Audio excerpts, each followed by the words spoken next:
WUSA 9 Weather Watch Alert is sponsored by Morgan & Morgan.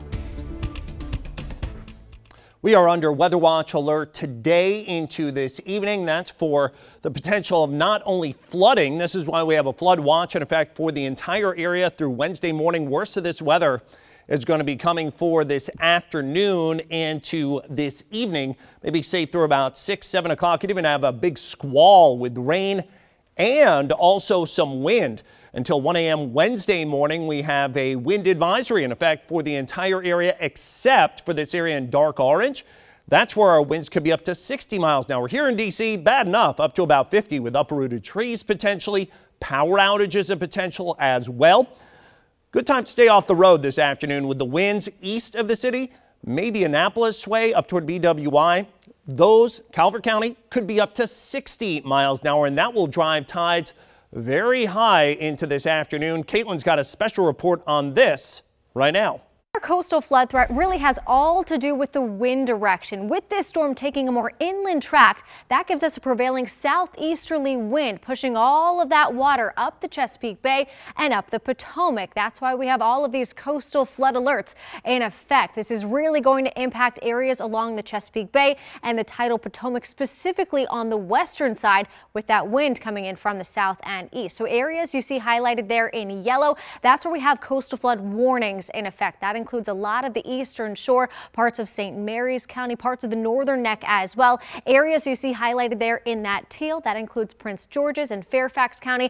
That's where a coastal flood watch is in effect. And D.C. and parts of southern Maryland highlighted in green, that's a coastal flood advisory. And the National Weather Service is saying this could be the worst coastal flooding since October of 2021. And the biggest time frame for this flooding threat is really going to be centered around later Tuesday evening. We have a high tide cycle earlier in the morning, but our next tide cycle comes shortly after the evening commute. So Alexandria's next high tide is right around 6:30 Tuesday evening. That's when the tide, of course, will be highest, and that water is really going to be pushed on shore with that strong southeasterly wind gusting 40, 45, maybe even 50 miles per hour.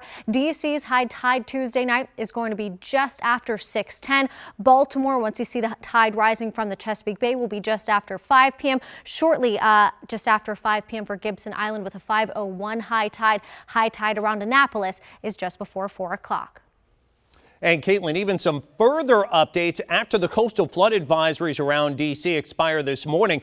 We actually add on a coastal flood warning into this afternoon, this evening, and that is going to be for those areas: Alexandria, D.C. Tidal Basin, Annapolis, under a coastal flood warning as well for those afternoon and evening high tides that could be running as high as about 4 feet above average. So weather watch alert continues again for the rain pulling in from the west. Already places across central and northern Virginia starting to get in on some of the lighter rain. This will continue to increase in coverage. Snow is over the 81 and west of the 81 corridor.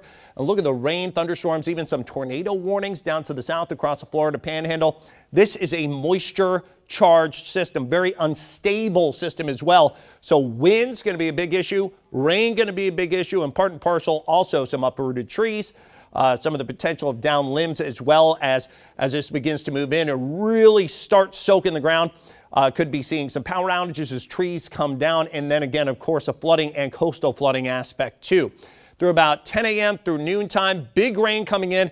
You're going to need the galoshes here if you're going to be making a lunchtime trip. And I'd stay home if you can this afternoon, although it looks like it may quiet for a time. By about 5 to 6:30 p.m., big line of rain and wind. This is probably the absolute worst of the weather right during the heart of the afternoon commute, right along the Beltway. I mean, couldn't get much worse. Goes to the eastern shore by about 9 p.m. and then tracks out of here by about 10 to 11 o'clock this evening. In terms of rainfall totals, could be a solid 1 to 2+ inches of rain. Newest computer models coming in the past few minutes saying BWI, Annapolis, La Plata could be a solid over 2 inches of rain.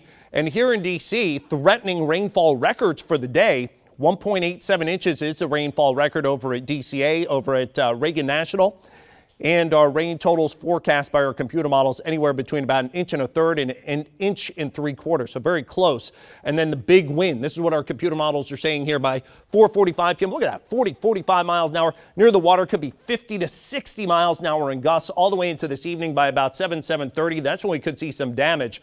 Then that pulls east, and by after midnight begins to calm down. Although tomorrow's still going to be kind of a blustery day, clouds and some sun. But at least temperatures in the 50s, staying in the 50s for Thursday, some PM rain on Friday, and watching potentially a wintry system into early next week. Now, Lindsay is standing by, and she's got a look at Sky 9.